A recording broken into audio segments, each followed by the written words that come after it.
Salam semuanya, senang kembali bertemu di channel ini. Dan pada video kali ini kita kembali mereaction video TikTok lagi. Beberapa video-video random dari TikTok yang akan kita tonton yang berkaitan dengan kekristenan.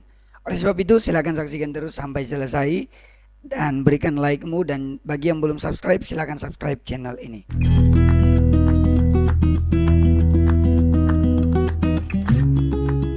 Video yang pertama dari akun Papi James. Dari utara ke selatan terdengar pujian bagi Allah. Oh, ini lip sync ya. Dari barat Oh, ini si sampai Lea itu ya, kalau nggak salah dia pemain film ya, nama Yesus disanjung. yang namanya Lea. Dari Kalau nggak salah Lea ini pemain film di itu loh, yang series itu di video original itu 96 atau 69, yang nanti 3 hari, oh 96, yang nanti mereka diculik, nah itu di filmnya.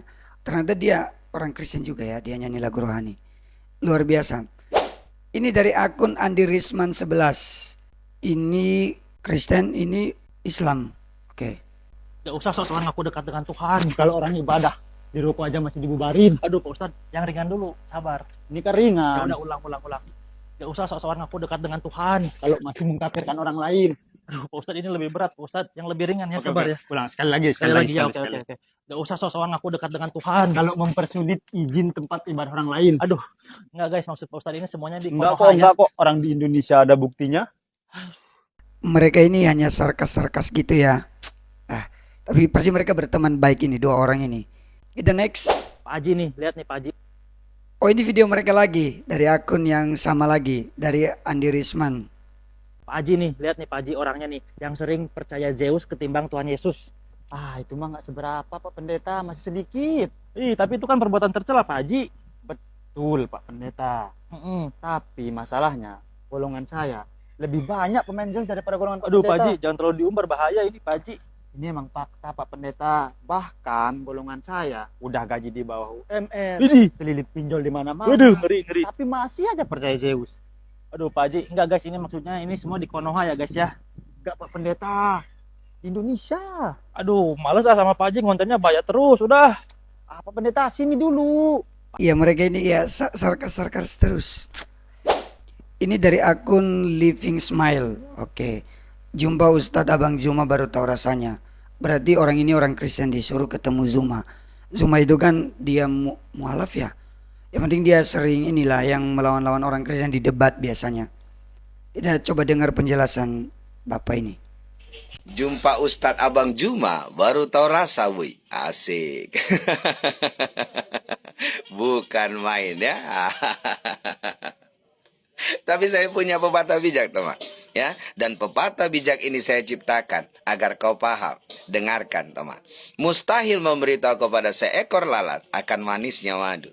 Tetap aja dia akan mencari bangke. Paham? Jadi untuk apa, teman? Saya mau berdiskusi tentang Alkitab firman Tuhan kepada seseorang yang bukan Kristen, teman. Untuk apa? Ya, saya mau berdebat ya tentang Alkitab kami Kristen kepada seseorang yang memang bukan Kristen, teman. Itu akan sia-sia.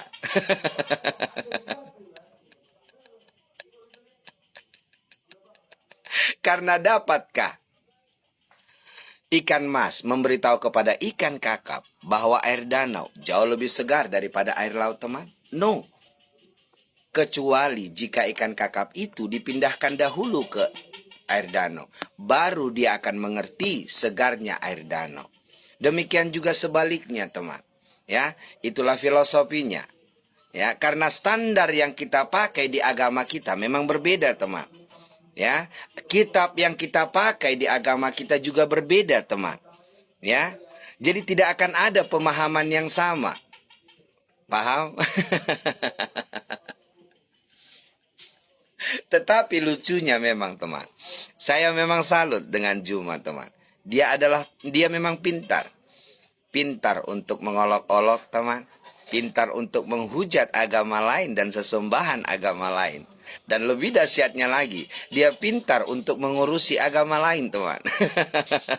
Saya tidak tahu apakah itu satu kehebatan dan pantas untuk dibanggakan di dalam ajaran agamamu, teman.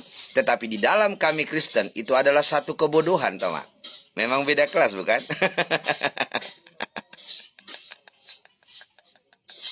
Kami Kristen hanya diajarkan kasih, teman. Kami tidak diajarkan untuk mengurusi agama lain, teman. Ya. Di dalam kekristenan, teman, kami hanya diajarkan kasih. Untuk mengajak orang datang ke restoranmu, belajarlah tanpa harus menjelekkan restoran orang lain. Untuk mengajak orang datang ke agamamu, belajarlah tanpa harus menjelekkan agama orang lain. Itulah kami Kristen, teman. Paham ya? Jadi kami tidak diajari untuk berdebat. Karena di dalam perdebatan hanya akan mendatangkan pertikaian, keributan, ya, kerusuhan dan kebencian, teman. Siapakah yang disenangkan dalam hal itu? Tuhankah atau hantukah? Karena setahu saya, teman, sesuatu yang berasal daripada Tuhan akan selalu mendatangkan sukacita, damai sejahtera, dan pasti akan selalu membangun, teman. Itulah dia. Jadi teman, jangan bangga saat seseorang itu pintar untuk berdebat. Jangan bangga jika seseorang itu ya hanya pintar untuk menjelekkan agama lain, teman. Karena yang dilakukannya hanya selalu gaya-gaya lama. Mencomot ayat, mengartikan sekehendak jidat, merasa paling paham padahal masih awam.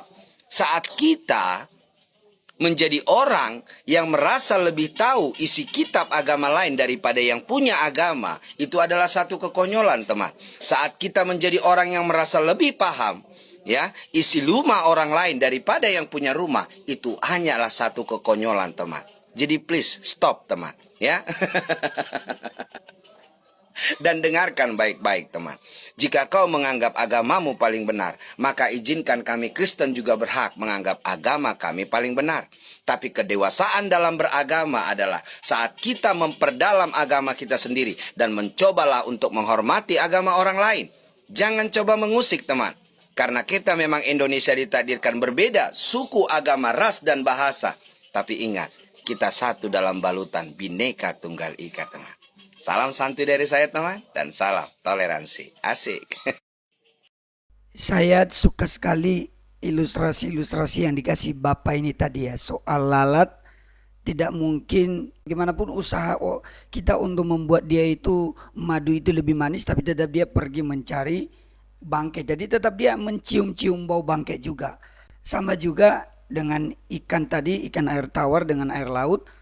Tidak mungkin ikan yang air tawar itu mengatakan sama ikan air laut untuk menceritakan betapa indahnya kalau dia tidak dibawa dulu atau dipindahkan dulu. Itu bagus ya. Yang penting saya suka sekali ilustrasi yang dikasih Bapak ini ya. Jadi memang untuk berdebat sebenarnya biasanya itu kan debat lintas agama. Memang nggak salah. Tetapi bagi saya itu bukan suatu hal yang efektif. Kenapa? Karena setiap agama itu mempunyai standar yang berbeda-beda, mempunyai ajaran yang berbeda, mempunyai Alkitab yang berbeda. Jadi dasarnya pun berbeda, sehingga dalam meninjau segala sesuatu pun itu juga pasti berbeda dari sudut pandang yang berbeda. Maka secara otomatis ketika seorang yang beragama Kristen mengatakan Tuhan seperti ini, dan juga dari agama lain mengatakan Tuhan seperti ini, itu dipandang dari sudut pandang yang berbeda gitu. Dan itu akan sulit untuk bisa bersatu. Dan betul yang dibilang Bapak ini tadi, ya lebih sering hanya menimbulkan pertikaian saja. Dan di kolom komentar yang bagi saya agak lucu, kan Bapak ini kan bilang, ya ngapain orang Islam mengurusi agama Kristen kan gitu. Yang mereka urusin gini, alasan mereka, Bang Zuma sekedar membuka hati dan pikiran kaum muat, yaitu orang Kristen. Dan tidak ada maksud mengolok-olok, hanya ingin membuktikan Allah mana pencipta seisinya. Tapi pertanyaan saya, Zuma kan menyampaikan berdasarkan pengetahuannya dan di dalam ajarannya dia, betul kan? Karena dia beragama Islam. Pertanyaan saya, bukankah juga hal sebaliknya ketika orang-orang Kristen, lebih tepatnya itu mereka sebelumnya dari agama Islam, atau istilah yang sering disebutlah mereka murtad, dan kemudian pindah ke agama Kristen, tapi mereka memberitahu ajaran tentang kekristenan dan mereka menyinggung beberapa ajaran Islam itu yang bagi mereka tidak benar bagi mereka ya. Tetapi justru banyak teman-teman yang bilang, oh ini dia salah. Ya kenapa? Karena betul kan, karena memang dia menyampaikan berdasarkan dasar yang dia pahami di dalam kekristenan. Sama juga seperti Zuma. Artinya apa? Lebih baik tidak usah mengurusin agama orang lain. Jadi entah kamu mengolok-olok, entah kamu hanya menunjukkan kebenaran menurut ajaranmu itu tetap nggak benar, itu tidak efisien bagi agama orang lain. Justru itu sama aja kita sedang berusaha membuat sesuatu hal yang menimbulkan perselisihan antara umat beragama. Kenapa? Karena kita seolah-olah lebih tahu dari mereka. Karena ada yang bilang, oh dia lebih tahu ajaran orang Kristen, makanya dia pintar, dia cerdas, jadi dia pindah ke agama Islam. Bagi saya bukan. Justru karena dia tidak banyak tahu dalam kekristenan, makanya dia pindah. Kalau dia banyak tahu dan dia mempunyai iman yang benar dalam Kristen, pasti dia nggak akan pindah kok. Jadi bagi saya salah argumen yang seperti itu ketika dibilang hanya orang cerdas. Bagi saya enggak. Justru kalau dia benar-benar orang yang sudah dijamah hatinya oleh Tuhan dan dia memahami firman Tuhan dengan benar, pasti dia tidak akan pindah dan dia tidak akan menyangkal imannya. Jadi sekarang dia beragama Islam, ya udah berarti sekarang argumennya itu berdasarkan agama Islam, berdasarkan ajaran Islam. Kalau dia nyinggung agama Kristen dan dia seolah-olah tahu, ya udah itu artinya dia sebenarnya hanya sekedar mengganggu ajaran agama Kristen aja. Jadi bagaimana ya, saya seorang Kristen, bagaimana saya lebih akan mempercayai seorang ustadz tapi dia mempelajari Kristen, maksudnya dia ceramah tentang Alkitab. Ya tentu saya lebih percaya pendeta saya gitu loh. Jadi bukan berarti saya enggak untuk menghormati, bukan. Tapi saya lebih mempercayai orang yang memang saya tahu, oh dia beriman, bukan hanya dia tahu, tapi dia beriman dan dia mempercayai apa yang dia tahu dan dia imani itu gitu loh. Bukan hanya sekedar dia hanya tahu tapi dia tidak mengimani gitu. Saya rasa juga di agama lain juga begitu, apa yang mereka tahu mereka imani, makanya mereka percaya kan itu. Dan dalam kekristenan kami imani dan kami tahu dan kami mempercayakan diri dan percaya apa yang kami imani itu gitu loh. Demikian aja video kali ini, kiranya Tuhan Yesus memberkati kita semua. Dalam beberapa video yang kita sudah reaction hanya sedikit aja ya. Kalian dapat memaklumi karena juga saya sangat sedikit untuk referensi video-video yang akan kita reaction. Jadi oleh sebab itu saya mengharapkan untuk kalian yang penonton video ini, jika kalian menonton TikTok silakan tag aja akun saya Yata Official. Jadi di TikTok kalian tag aja, caranya di kolom komentar kalian sebut aja nama akun TikTok saya, nanti saya akan reaction, saya kumpulkan dan kita akan reaction pada video berikutnya. Tuhan Yesus memberkati kita semua. Jangan lupa subscribe bagi yang belum subscribe. Silakan like dan berikan komentar positif di kolom komentar.